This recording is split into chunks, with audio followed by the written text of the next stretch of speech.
Have you ever heard the term suppliers, distributors, wholesalers? Early in my Amazon journey, I heard all of these, and I wasn't sure which of these types of companies I should be aiming to work with. And over the years, as I built my multiple seven-figure a year Amazon FBA wholesale business, I've worked with many of these different types of companies. And in this video, I'm going to share with you exactly how the distribution of name brand products works and where we as Amazon wholesale sellers want to fit into the supply chain. And with that being said, let's get right into the video. Here we are. This is Suppliers Explained. The first level of distribution of name brand products is brand or manufacturer. People use these terms interchangeably, but we're going to see the difference now. Brand is the actual company itself. For example, Crayola or Nike, these are brands. Manufacturer can mean one of two different things. First is a company that has a license to make another brand's product. For example, a crayon manufacturer company applies with Crayola to be a licensee, and then they get the license to make Crayola products.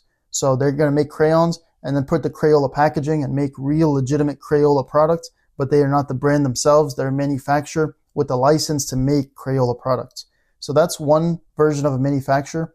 The other type of company we would call a manufacturer is a holding company that owns several brands. For example, Mars is a holding company that owns M&M's, Milky Way, Bounty, Pedigree, Skittles, Starburst.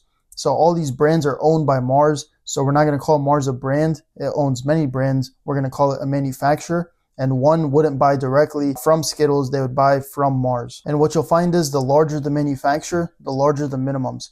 These are billion-dollar companies oftentimes, and they sell directly to billion-dollar companies. They sell directly to Amazon, to Walmart, to CVS.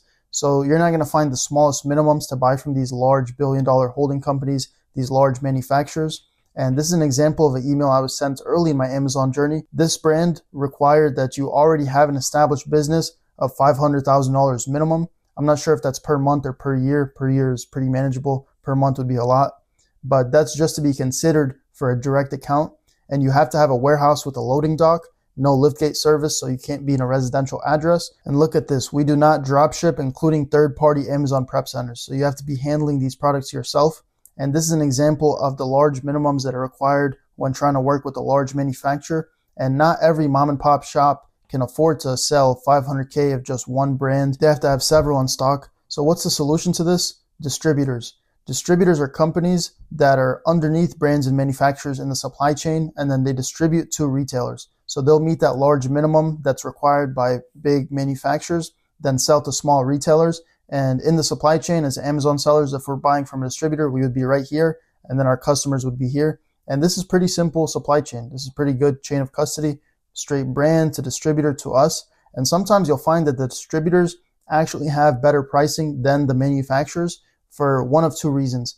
Either they got grandfathered into getting really good pricing. So I work with a manufacturer where if I buy from them, I'm paying literally double the price than if I'm buying from my distributor, because my distributor opened an account with them way back when they were working directly with the brand. But now a large holding company bought that brand and they doubled the prices, but they got grandfathered into that original pricing. That's one way that happens. The other way is that they're just buying so much more volume than you that they're getting such a bigger discount that they can offer you a better price than the brand themselves. Because let's say they have really good products, you can buy 2 pallets, they're going to buy 2 trucks. They're buying so much more, they get way better pricing. But working with distributors is pretty good. And some companies will actually buy from distributors and then sell to retailers. These are called wholesalers.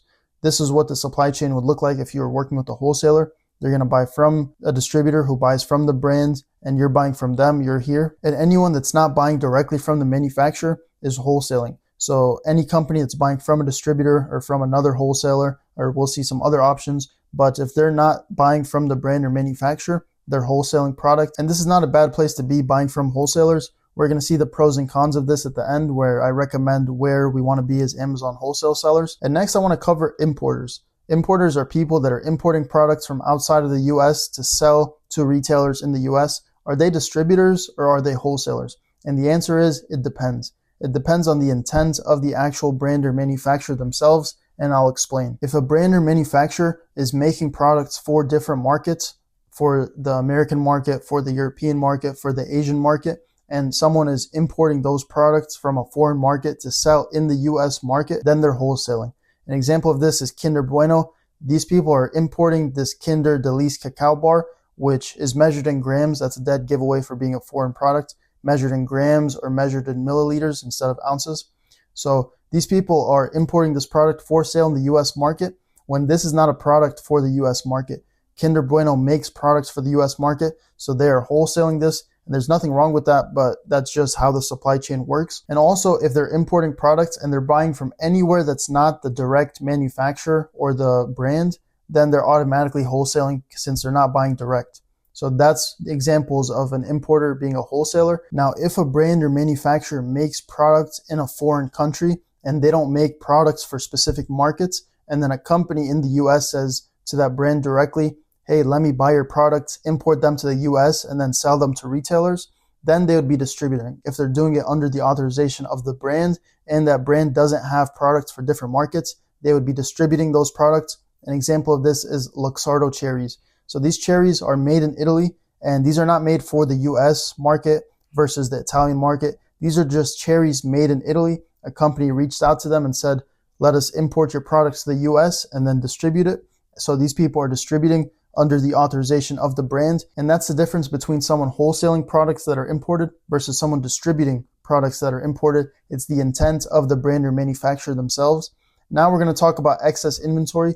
Every level of the supply chain, whether the manufacturer, the brand, the wholesaler, the distributors, the retailers, everyone's going to have excess inventory. And in an inventory-based business, you have to recoup your money at a certain point. You have to just cut your losses and sell things at break even or at a loss.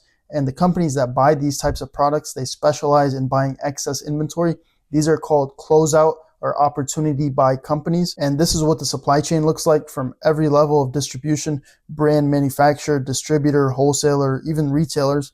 Closeout companies are going to buy their excess inventory for pennies on the dollar, very cheap, and then they're going to sell it to retailers, and retailers are going to either make very good profit on those products, or they're going to be able to share those discounts with their customers and sell things at a discounted price. And some industries are very reliant on working with closeout companies. For example, cosmetics, high-end makeup, and fragrances. These companies are often selling their products to closeout companies, and then closeout companies are often selling to retailers, and it's just a big part of the industry. Some industries are like that, and closeout companies are okay to work with. We'll see if I recommend it, but really they don't have reliability of their products because they're just buying excess inventory. They don't know what they're going to have next month or the month after, but that's what closeout companies are. Now we're going to discuss where we as Amazon wholesale sellers want to fit into the supply chain. And we'll start with buying directly from the brand or manufacturer. This gets a green check mark. This is as good as it gets because we're buying directly from the source. We have great chain of custody. We know where the products are coming from. We know there's no issues with the products. And we're getting good pricing since there's not people in between trying to make money. Next is working with distributors. This also gets a green check mark because this is a great place to be. You're buying from people that are buying directly from the brand or manufacturer. And the way you can tell you're buying from a direct distributor is if they can special order products. So for example, if my distributor sells Nestle products and they have 10 listed Nestle products, I'm going to bring them a product that's on Amazon selling well, that's also a Nestle product made in the US, and say, hey, can you special order this for me? And they're going to buy it directly from the manufacturer specifically for you and then give you that product. And they're able to do that because they're buying direct. They can just order from the brand or manufacturer. If they can't special order and buy specific inventory for you, they're probably not a direct distributor and they're probably a wholesaler. So working with distributors is great. Like I said, sometimes they even have better pricing than the brand or manufacturer directly, and they have a big catalog of products. So they're not selling just one brand. They have multiple brands that you can special order from, and they have great pricing. And if it's a good communicative company that's easy to work with, you can spend a lot of money with distributors through special ordering and a big catalog. Next is working with a wholesaler. This is anyone not buying directly from the brand or manufacturer.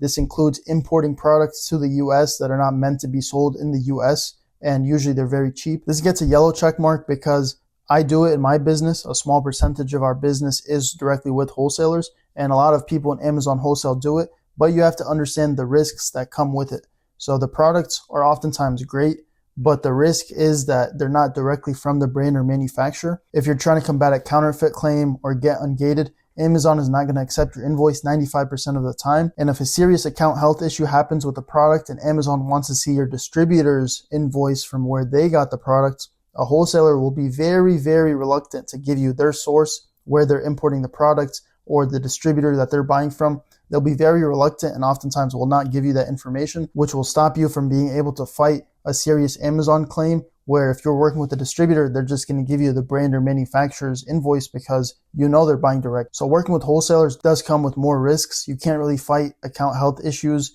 as easily as working with a brand or manufacturer or a distributor, but the profit is there to be made. And if you're buying from a reputable wholesaler, then it's really not that big of a deal. You just have to understand the risks. Now, last is closeout companies. I put a yellow check mark here and a red X because it depends on the closeout companies, but some closeout companies are essentially wholesalers. And in cosmetics and fragrances, this is very normal to work with closeout companies. And it gets a yellow check mark because just like with wholesalers, the chain of custody is not that solid and you're going to have a hard time fighting any Amazon account health claims, but there is money to be made. I personally don't like working with them, but I put a red X here to resemble liquidation companies that are selling used products or returns or products that are unmanifested. This is not at all what Amazon Wholesale is. That's a whole different business. We want reliable, predictable income. Working with closeout companies, they're always sending flyers. They always have rotating inventory. So either you or a team member of yours is going to have to source these products. And really, it's like arbitrage on a bigger scale. So for Amazon Wholesale, this is where you want to be, working directly with brands and manufacturers and distributors, buying direct, having great chain of custody, great prices, great business relationships.